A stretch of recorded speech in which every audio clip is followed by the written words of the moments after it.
If you have your Bible, 1 Chronicles in your Bible, 1 Chronicles chapter number 12, page 538. See how many of you that will help. 1 Chronicles chapter number 12.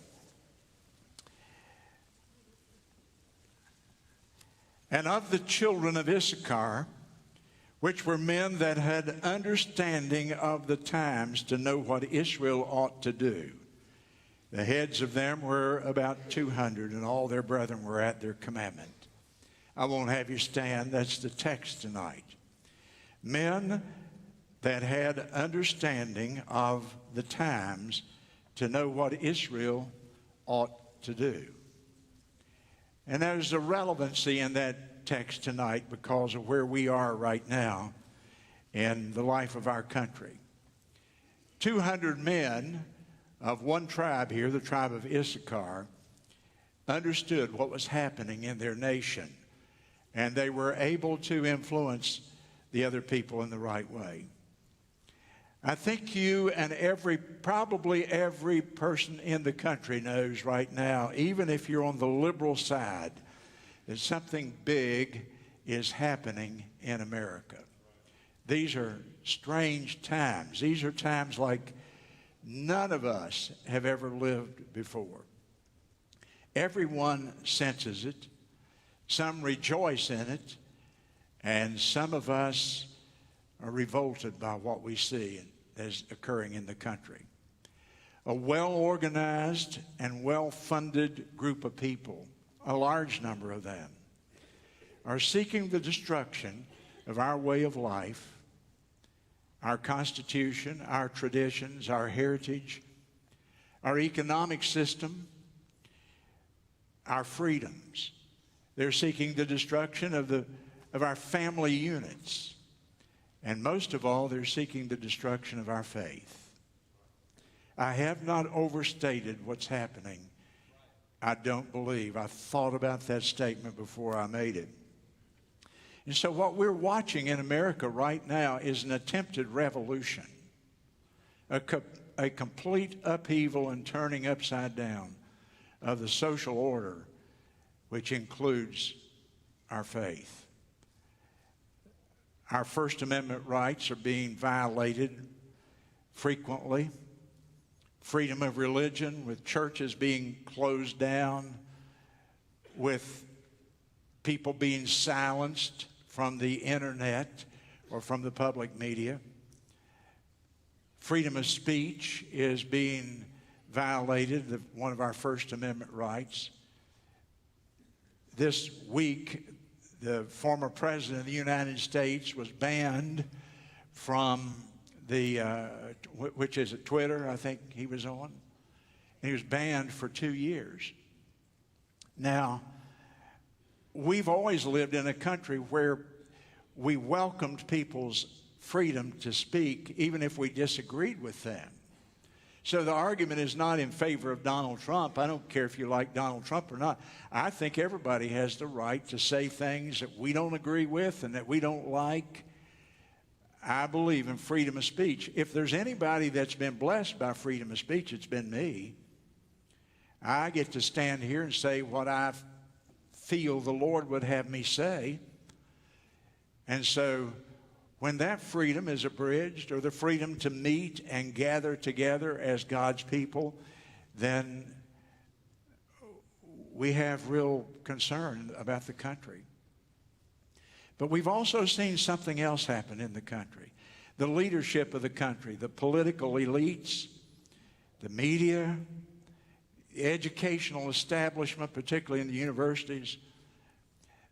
Amazingly, the public health officials have got in on the act during the COVID thing. And even professional sports. Every facet of American life seems to have been touched. Entertainment, the business community, the big corporations. And in every part of the body politic, as we would say, what was basically a moderately conservative country just a very few years ago has moved to the far left in just such a short period of time. A progressive, liberal, even radical philosophy has come to our nation. Well, what is causing it? Well, you try to reduce things, if you want to understand them, down to the lowest common denominator, to the most basic thing. And what I believe is behind this is a political and economic philosophy that's called Marxism. And you see it in every one of those areas that I'm talking about, or you see it in some way. I'm not an authority on Marxism, thank God. I don't want to be. But I have studied it because I want to be one of those men who have understanding of our times. And I don't think you understand our times in America if you don't have some basic understanding and insight into this philosophy called Marxism. Let's start with the man. His name was Karl Marx. He was born in Germany in the early 1800s. His father was a wealthy lawyer. He sent his son to the university, and after earning a PhD, Karl became a writer and a journalist, and then in due course of time, a political activist, a teacher. He became renowned as an atheist and as a radical thinker. He was so radical that he moved to France and was kicked out of France. They required him to leave the country. He settled in England in a suburb of London, where he spent the rest of his life.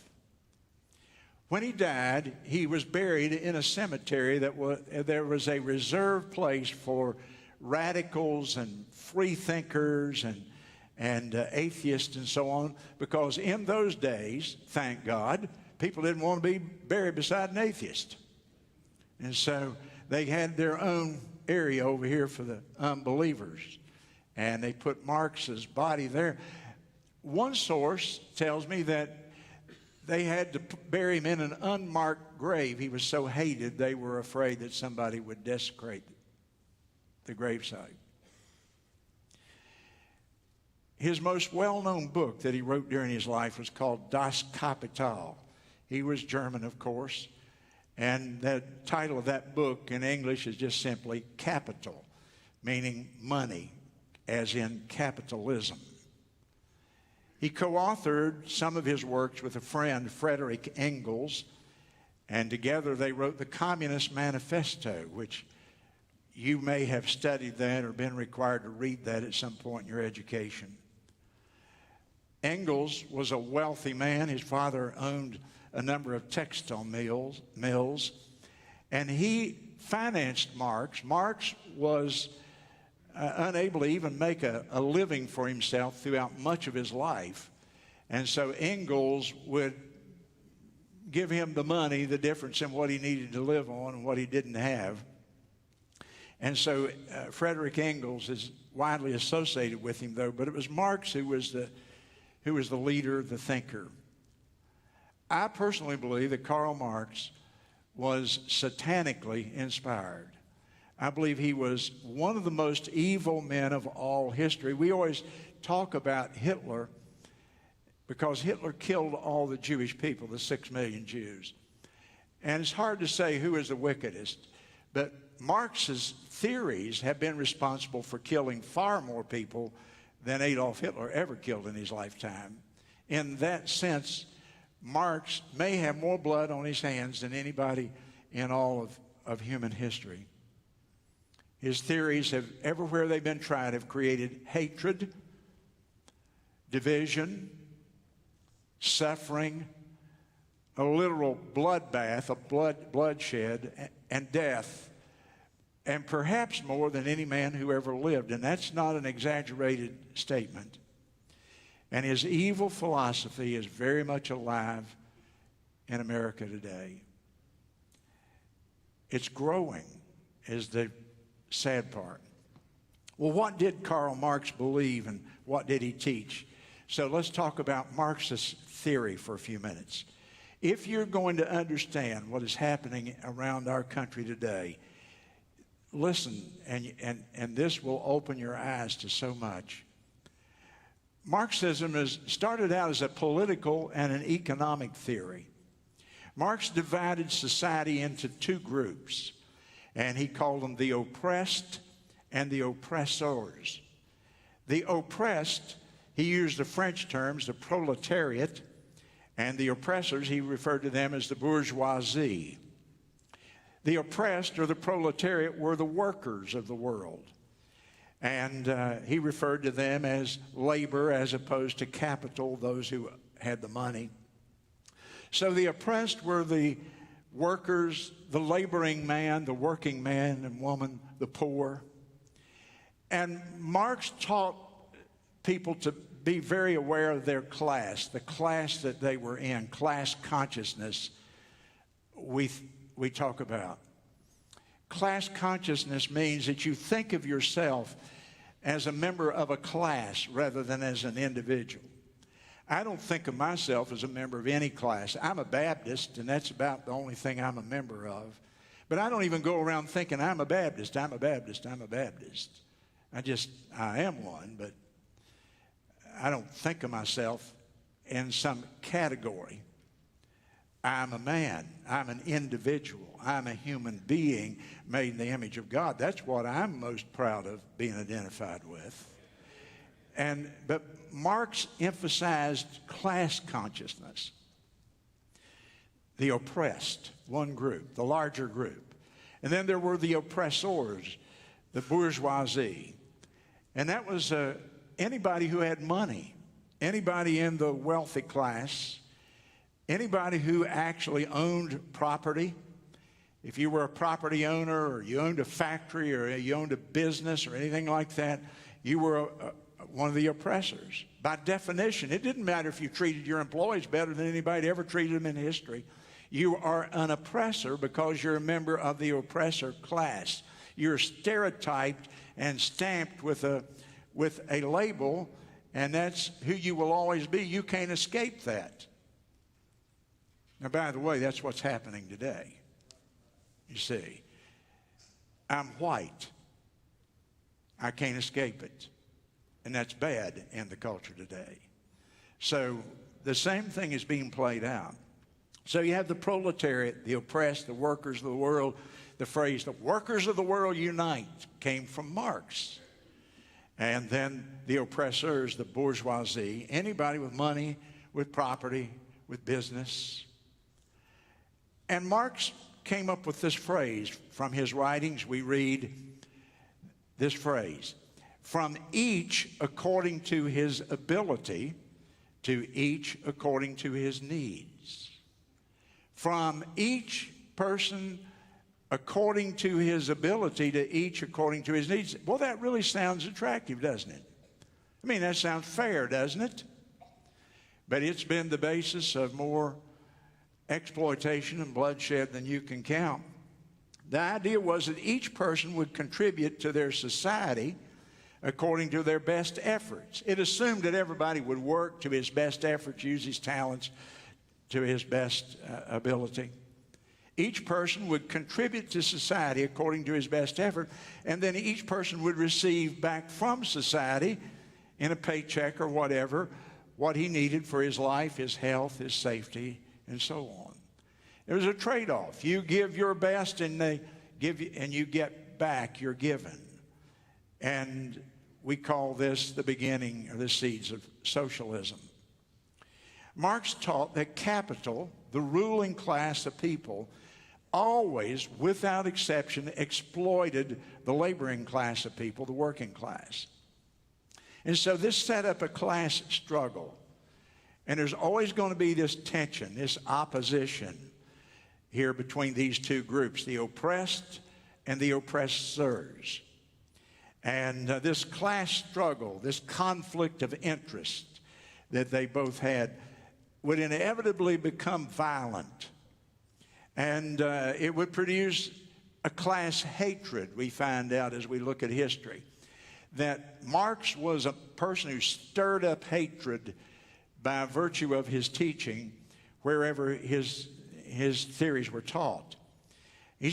What Marx was saying was that all the wealth in society is acquired by the rich exploiting the poor, or capital exploiting labor. That if you own a business, it doesn't matter how benevolent you would be to your employees, you're exploiting them by the very fact that you're the owner, the oppressor, and they're the oppressed. And so he set up this struggle, and the haves against the have-nots is the way we say it sometimes today. And today you have that class struggle. But see, in America, the people of our times have not used the terminology that Marx used. So they don't call it the class struggle. That sounds too much like a university classroom. They don't talk about class hatred and all that. We have a new, more innocuous name for it. It's called identity politics. Setting one group against another. Identity politics. You've heard that now for a few years, haven't you? Marx taught that there would be a stage. His ultimate goal was that the world become one world government of communism. And he called communism, by the way, utopia. Communism was his heaven. Heaven on earth. And so he taught that in between capitalism, where he lived in England, and where we have been, at least until now, between capitalism and communism, there was an intermediate stage, and he called that socialism. So if you think of it on a continuum, we have capitalism over here, and it evolves to socialism, which evolves to communism, and that was Marx's ultimate dream in his writings. In socialism, the middle stage, the state would take over what he called the means of production. That's everything that produces wealth. So the state would take over particularly land and farms. The state would own the land under socialism. And then it would take over the factories. And of course the mines, you need the oil and the gas and the gold and the silver. It would take over the forest. We must have forest products. It would take over energy. And it would take over the distribution system for them, because they're of no value if we can't distribute them to the population. And so railroads and shipping and bringing it up to date, pipelines.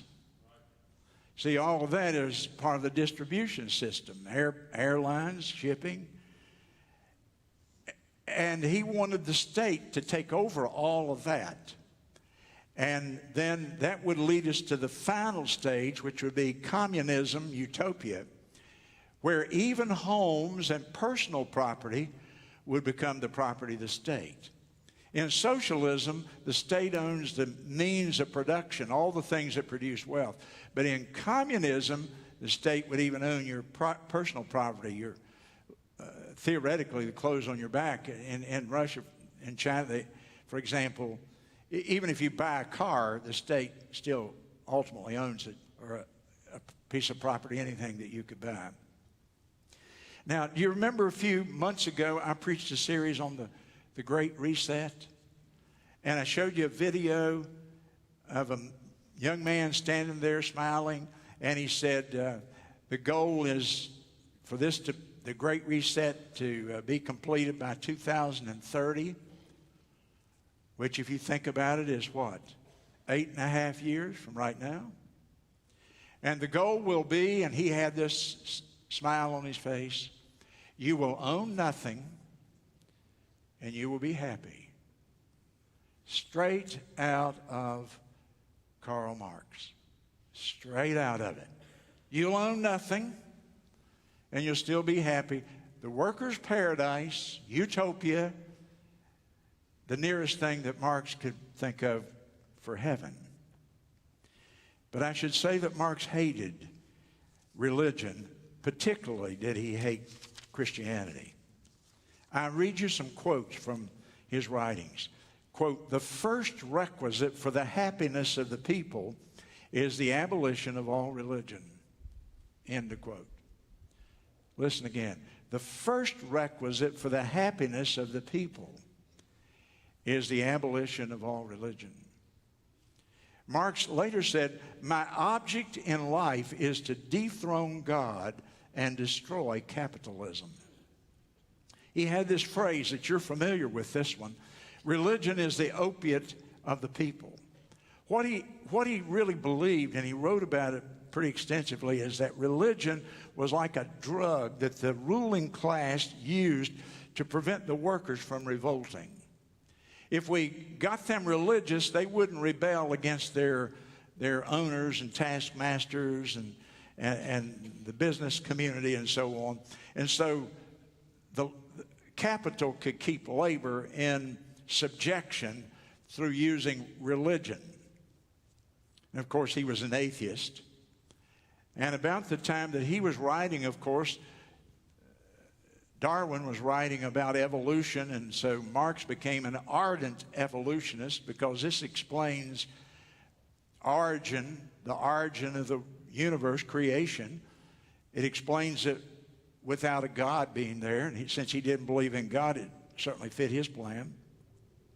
He was a materialist. In fact, he referred to his writings as dialectical materialism. And so he was a materialist, meaning he didn't believe in the soul, he didn't believe in the spirit, he didn't believe in heaven, he didn't believe in hell, he didn't believe in any afterlife.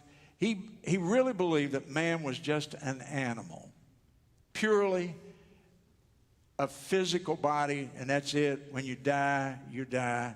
No God, no soul. Of course, that leads to no meaning. If you take away the soul and the spirit, and you take away God and heaven and hell, there's no meaning to life. You just live like an animal, and then you die one day, and it doesn't matter. You've destroyed purpose, and you've destroyed meaning when you destroy the spiritual. Marx, of course, believed that. He said no soul, no heaven, no hell. John Lennon wrote his song about it, Imagine. Said it well for him. He said it better than Marx did. I just like to throw stuff like that in to kind of watch how people react and tell where they are on the spiritual barometer when I chop John Lennon. That's that little bit of flesh that comes out in me every now and then, you know. So man has no purpose other than material. To serve the needs of the state is the reason you exist. Did you know that? He totally dehumanizes mankind. Now we're back to 1 Chronicles 12:32.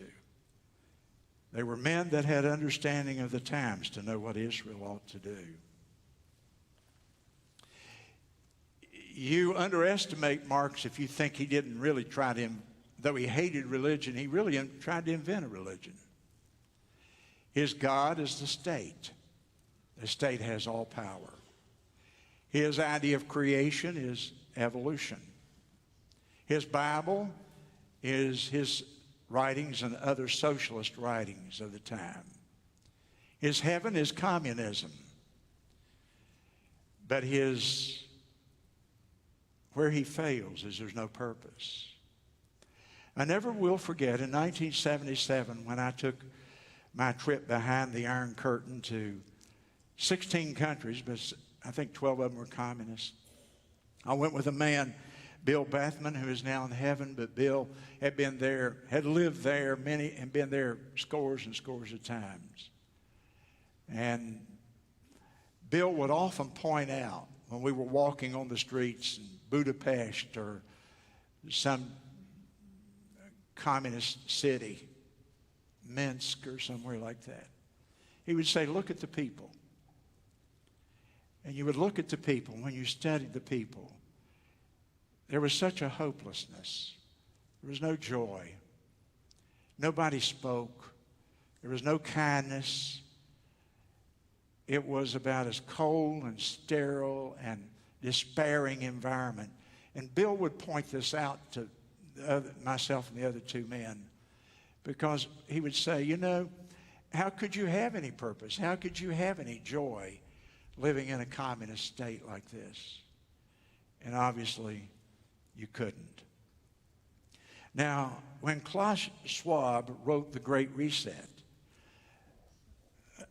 back in 2000, early part of 20, I quoted from it to you, and I remind you, he said, quote, "The pandemic represents a rare but a narrow window of opportunity to reflect on how the world can reset itself after COVID-19. How can the world reset itself? And obviously, the Marxists were waiting for an opportunity where they could reset our society, reorder it, restructure our entire social system. Schwab apparently is a Marxist himself after having read The Great Reset. And so he viewed the whole COVID thing as an opportunity. While people's heads are turned, while they're thinking about the sickness and avoiding it, and they're preoccupied with COVID, then we're going to come in and we're going to begin to take over some of these structures, and we're going to bring a revolution. Now, we know that the World Economic Forum and Klaus Schwab, we know that they're globalist. He doesn't want any nations. He wants to do away with nations, and he wants a globalist, a one-world government. And so COVID presented a great opportunity to take giant steps in that direction. And then last summer, about this time, there was the killing of George Floyd. And of course, it was a reprehensible act to see a man killed like that with a policeman's knee on his neck. And there was so much controversy about it, but nobody really could agree with that. But the Marxists, the leftists in our society used that as another opportunity. And they jumped on it with all four. And the whole idea was to take advantage of COVID and the murder of George Floyd, to take advantage of those things and further the cause, the Marxist vision in the world. And then along came Antifa. And you and I, living in Florence, South Carolina, we don't know much about Antifa. But Antifa is an international organization.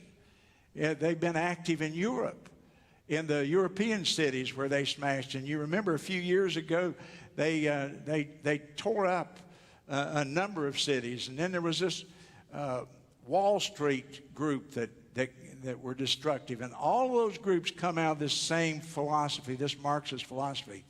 And so Antifa started their destructive rampage last year. And then along came Black Lives Matter, who incidentally, the co-founder, a woman named Patrice Cullors, advertised on her website, on the website, that she was an avowed Marxist. She's the first person, didn't even try to hide it. She just put it right out there, and you could read it. You read it, I read it, people that went to that website. And by the way, like a good Marxist, she resigned last week under pressure after she was accused of using the money of Black Lives Matter to buy over $3.5 million of personal real estate. Good Marxist, huh? We want everybody to have an equal share. So now I'm waiting on my $3.5 million share, aren't you? But this is true to form, and out of it came these radical groups now. I guess what surprised me most is the actions of the president himself. I never liked Joe Biden. He had a filthy, filthy mouth. But I thought he's just another sort of left, liberal, Democrat politician. But he's not a radical, is he? Boy, was I wrong. Was I wrong? Listen to his agenda. He proposes a guaranteed annual income. And until we have that, he continues to send checks to everybody in the country. Socialism. Take over the health care system. a reinstitution of Obamacare. On the media, a biased and slanted to the left media that doesn't really give us news, it gives us propaganda. And then during the recent war that Israel fought, basically it appeared that our country had abandoned our greatest ally in the world. That the statements that were coming out of the White House were favorable in many cases to Hamas, and now we want to redo the agreement with Iran, which Israel, it puts them in an awful position. The open borders policy, it's perfectly consistent with Marxism. You see, Marxists don't want a secure nation. They want a one-world socialist state. And so when you have open borders, you're tilting in that direction. If you'll notice the statements now coming from the government, the administration, we used to talk about people having equal opportunity. They're not using that term now. They're talking about equity. Equal opportunity. The idea is that equity is equal results. I don't want equal result with everybody. I want an equal opportunity for everybody. What a difference. One is American, one is socialist. Now we're talking about vaccine passports. Boy, that's a good Marxist idea, that the government now can control your travel. It can control whether you can go to college. It can control now with the big corporations whether you can get a job. You see, what is happening in our country is just right out of the playbook. Appeasement of China, changing the voter laws to favor one party so that we'll have a one-party system. Did you read down in Venezuela they had an election? Oh yeah, they have free elections. You can vote for anybody you want. They just have one party. So you can vote for anybody you want, but we know who's going to get elected every time. The party is going to be elected, as it was in Russia. The communist dictator over in Russia or in China was so popular. You know, the people love him so much, he got like 99.5% of the vote.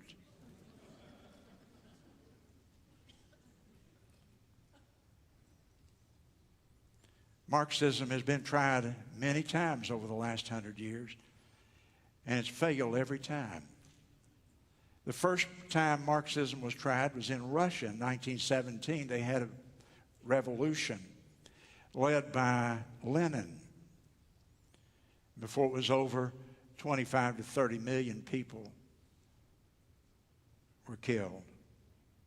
And then in the 1930s, Mao came along and led a revolution in China, and an estimated 50 to 70 million people were purged, as the term they used. It always fails, Marxism. There's always bloodshed. There's always a loss of rights. They tried it in Germany, East Germany. They tried it in Romania. They tried it in Hungary. They tried it in Bulgaria. They tried it in Yugoslavia when it existed. They tried it in North Korea, where people are starving to death tonight. They've tried it in Vietnam. They tried it in Venezuela, the richest nation in Latin America, and it's gone from that to a nation of shortages and people eating out of dumpsters. They tried it in Cuba. And it always has shortages. Shortages, I said. Anybody been to the store recently? Shortages. It's always a bloodbath. Over 100 million people have died because of Karl Marx. Now, here's what's important. Listen to me. Out of Marxism came something. when Hitler came to power, a group of intellectuals who were Marxists lived in Germany. And they left Germany running from Hitler, and they came to New York City to Columbia University, and most of them taught there. It was called the Frankfurt School in Germany, the Frankfurt University.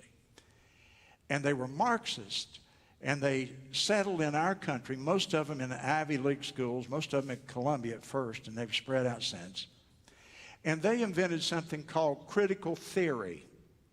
Critical theory is right out of the Marxist playbook, except critical theory goes further than just economics and politics. Critical theory involves a lot of different parts of society. I don't have time for them. A lot of Latin American priests, Roman Catholic priests from Latin America, picked up on critical theory, and they married it to Catholicism, specifically Christianity, but specifically Catholicism. And what happened was we had something flourish in South America called liberation theology. What is liberation theology? It's the marriage of Marxism and Christianity, or Christianity as Catholics would understand it. So we have Marxism, critical theory, liberation theology, and now we have something new called critical race theory. And all of them go right back to this one man, Karl Marx. Years ago, I read a book called 7 Men Who Control the World from Beyond the Grave. One of the 7 is Karl Marx. That his writings have influenced millions of people.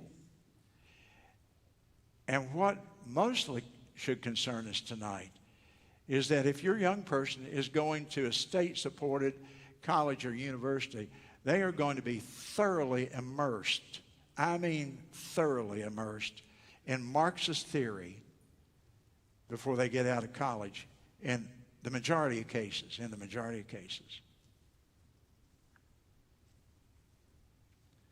Now, out of Marxism came critical theory. Out of critical theory comes liberation theology. Out of liberation theology comes critical race theory. And out of critical race theory comes the woke movement. And that's a false gospel that is permeating churches across America. It's being accepted by thousands and thousands of people. A heresy, a gospel that has nothing to do with Jesus Christ and his cross and his gospel. And that theory is spreading across America literally like wildfire as I speak. I hope you didn't come thinking I have the solution. I don't have the solution. But I do have a passage of Scripture that's pertinent. It's Ephesians chapter 6 in your Bible tonight. You say, what can we do? I'm not sure. I don't know if we're even there yet where we can decide that. But this I know. Marxism will not be defeated by human effort. And the reason it won't is because it's a spiritual philosophy. It's a false God. It's a false religion. And go back to when the Soviet Union started to crumble. And we go back and look, what was it that caused that? It was a spiritual revival swept across Eastern Europe. It started in Romania, and it swept across there, and it went to Czechoslovakia, and it went to all those other Eastern countries, and finally it went to Russia itself, and the wall came down. And it was defeated not through votes, nor parliaments, nor congresses, nor rifles. It was defeated because it was a groundswell from the ground up. And whether you would agree with all of their religious beliefs or not, we wouldn't, but it was a religious movement to a great degree, In Ephesians chapter 6 and verse 10, finally, brethren, be strong in the Lord and in the power of his might, and put on the whole armor of God, that you can stand against the wiles. Wiles is strategies. the strategies of the devil. Satan has a strategy. One of his strategies in America today and in the West, across the whole Western world, is Marxism. But they don't call it that. It goes under a bunch of different names. They're not saying, we're going to become a communist state, but that's what Klaus Schwab said. You'll own nothing and you'll be happy. And America's just spiritually asleep right now. We wrestle not against flesh and blood. We wrestle against principalities. The word there for principalities literally is first or chief. We wrestle against Satan himself, against powers, and that's powers who have delegated authority, against the rulers, the high officials of the darkness of this world, against spiritual wickedness and evil in high places. And high places, the idea is clear above the heavens. It's in the heavens. It's a spiritual thing. So what can we do? Well, we can pray. I hope we haven't lost faith in the power of prayer, that if God's people were to unite across America and begin to pray, it would be the most powerful movement that there ever has been. We can talk to people. We've got to call it what it is. This is a radical movement. It's a revolution, and it's happening right around us. And what do we do about it? We can vote when it's time to vote, but if we only got one party to vote for, then we don't have much choice there.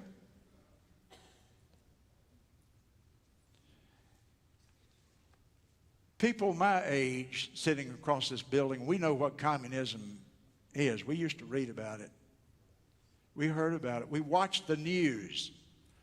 We watched that young man kneel down in front of that tank in Tiananmen Square 30-some years ago, and they roll over him and squash him like a peanut. And they're celebrating that, by the way, the anniversary of it right now. We who are my age, I try not to use the word hate much. I hate communism. I hate socialism. I hate Marxism. I hate it. It needs to be destroyed. It needs to be stamped out. Its head needs to be cut off. The younger generation don't hate it. 40% of our college graduates say socialism is worth looking at. They need to smell the coffee. They need to read and cut off the phone for a few minutes and find out just what this diabolically evil system has done to this world. And we need to understand our times. 1 Chronicles 12 and 32. 200 men who had understanding of their times, and God used them in a profound way. I don't have any answers for what's happening in the country aside from the spiritual. I'm a preacher. I'm not a politician. I'm not a political thinker. I do know this. It's a spiritual war. It is not going to be easy. And Paul said, having done all, what did he do? What did he say? And having done all, stand. Stand. Stand against the evil of our day.